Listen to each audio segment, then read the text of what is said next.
Hello mga sisi! I'm back! At dahil nga tayo ay medyo nakaka-recover na, ay talaga namang gumawa ako ng video bilang appreciation sa aking mister na talaga namang aligagang-aligaga sa pag-aasikaso at paghahanda nga ngayong pasukan. Yes, pasukan na talaga, no? At alam naman natin na kapag pasukan ay talagang mga mommies, mga nanay ang talagang nag-aasikaso sa mga estudyante. Nasanay kasi tayo na sila talaga yung aligaga, sila yung busy at isa pa sila yung mas excited talaga sa pagpasok ng mga bata. Pero syempre meron din namang mga tatay na alam naman nating kayang-kaya din nila tulad nga nitong aking mister.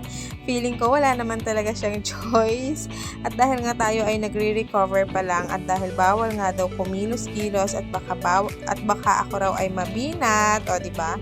Minsan yung sarap din magpapigil. So, ayan, siya talaga yung punong abala sa pag-aasikaso sa aming mga babies. Mula sa uniform, sa baon nila, ayan, hanggang sa pag-aasikaso sa kanila. Hanggang pagpasok, siya din yung naghatid.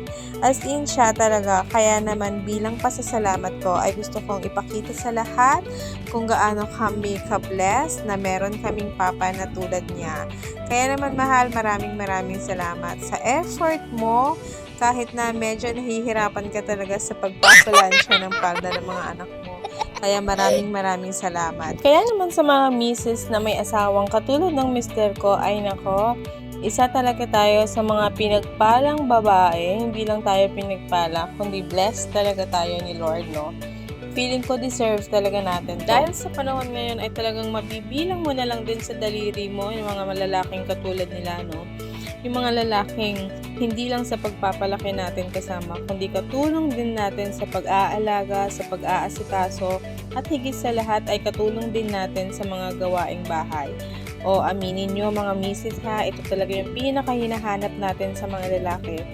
Yung kapag meron tayong nararamdaman ay meron tayong katuwang at katulong sa pag-aalaga ng ating mga. Lalo na nga sa mga gawaing bahay dahil kahit meron kang sakit ay talagang iniintindi mo talaga yung mga gawaing bahay.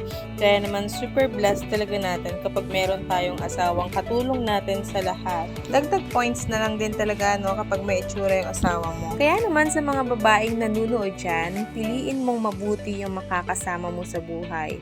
Yung lalaking irerespeto ka, yung lalaking makikinig sa'yo, yung lalaki na may pangarap sa buhay, yung lalaking na hindi isusumbat lahat ng nagawa niya, yung lalaking handa kang tulungan sa ibang gawaing bahay, lalong-lalo na sa pag-aalaga ng mga bata.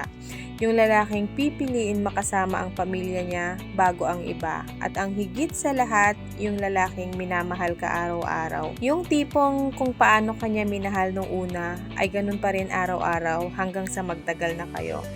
Kasi ako, sobrang blessed ko talaga dahil kung paano niya ako minahal before, hanggang ngayon ay parehong-pareho lang. Walang nagbabago. Kaya naman sa aking mister, maraming salamat at mahal na mahal kita. I love you!